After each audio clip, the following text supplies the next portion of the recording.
Now we're coming up to a segment where both John and I will name one new thing we learned, and it's called This Month I Learned. So, John, what did you learn this month? So this might be my first non-wrestling this month I learned. So when researching the pre-pro wrestling lives of pro wrestlers on the newspaper sites there, you'll come across, high school, college, all amateur athletics, wrestling, football, baseball, basketball. And sometimes you'll see someone referred to as a cager, or the team referred to as the cagers. Mm-hmm. The first time I read this term, I was not sure what it meant at first, but I was able to figure out pretty easily that it was referring to basketball players in the game of basketball. But it didn't really make sense. I was thinking like a batting cage, that would make sense. But a basketball, why are you calling this guy a cager?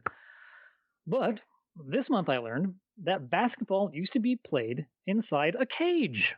Yep. A 12-foot high wire mesh fence set along the end lines and sidelines. And I found like a Sports Illustrated article from 1991 that talks about this a little bit. Like apparently the original rules of basketball back in 1890 or whatever, so that when the ball went out of bounds, the first player who got it could throw it back in.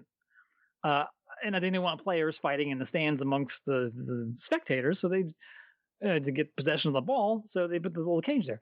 So with the cage rule, the rule was sort of moot because the ball never went out of bounds. It was considered fair play to drive a fan with the ball into the wire, especially if he was shooting. When a home team player was thus clobbered, it was not unusual for fans to join the resulting fray. The players entered and left the cage through doors at either end, and fans sometimes fought their way in using the same openings. The out-of-bounds rule was changed in 1902 to eliminate sideline scrimmages, but by that time, most of the players were wedded to the cage. The thinking was that the game was faster and more entertaining in a cage because there were no delays to return the ball to play, and because the ball and the players could bounce off the wire mesh. Rope netting, a cheaper material, soon replaced the wire mesh as the cage material of choice. And many professional teams played in cages until 1925.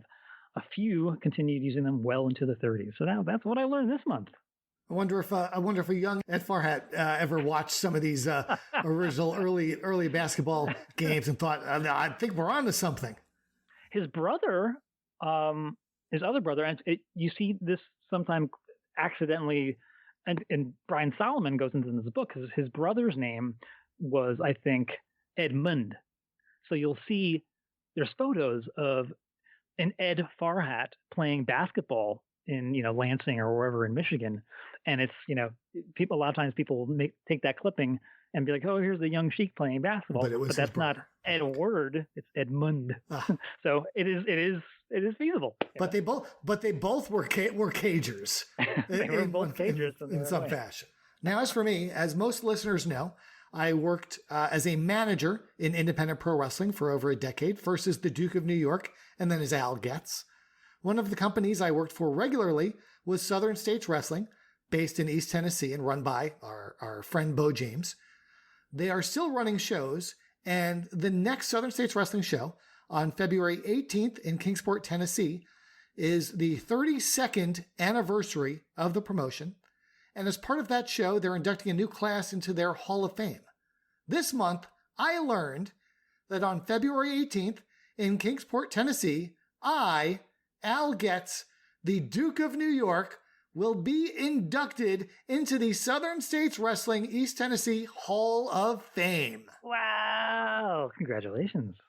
And my mom said this wrestling stuff was never going to work out for me. Well, look at me now, Mama. I'm in the Hall of Fame. I'm going to be inducted into the Hall of Fame, and perhaps I may dust off the old Duke of New York uniform and see if I can find any talents worthy of my managerial services during the show as well. What's the date on this again? This is February 18th. After this show will be after our next episode comes out. Okay. Who do you have someone inducting you who is doing that? I have no idea. I don't think so. No one's asked me. I don't think they can afford to bring in William Shatner. I was going to say, yeah. I'm trying. Who would I get?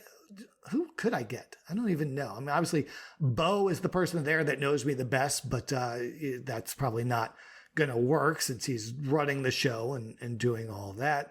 I'd love to get someone I work with a lot, somebody like Carino, to induct me in Georgia. Somebody like Jeff G. Bailey, who is another manager from NWA Wildside, just to hear his speech, because you give that man a microphone and you're going to have to hide the kids and lock up your daughters. Is Bo James at the Hall of Fame? Is it like Vince during the WWE Hall of Fame where you can't mention his name? You're not allowed to thank him? Is it that sort of deal? I haven't been given a list of rules, and I assure you, anyone that knows me knows giving me a list of rules is the worst thing you can do. If you want me to break the rules, the one thing you shouldn't do, the one thing you should do is give me a list of rules that will guarantee that I will break them all. I don't. It's gonna be great to see Frank and Roger. I haven't seen in probably 15 years since some of the benefit memorial shows we did for Brian Hildebrand in the mid-aughts. So yeah, it's probably been about 15 years since I've been there. And of course, this will be the first in-ring appearance of the Duke of New York in at least that amount of time. Are you aware of a way for listeners to view of the proceedings, either live or after the fact? Buy a plane ticket to the Tri-Cities of Tennessee and go to the show. All right. Certainly, I don't believe there will be a live broadcast of this. Perhaps this will be filmed for later airing or distribution. Otherwise, of course, if I hear anything about that, I will let everybody know. Because I have a feeling you're going to want to see this induction ceremony. You're going to want to hear my speech. Let's just leave it at that.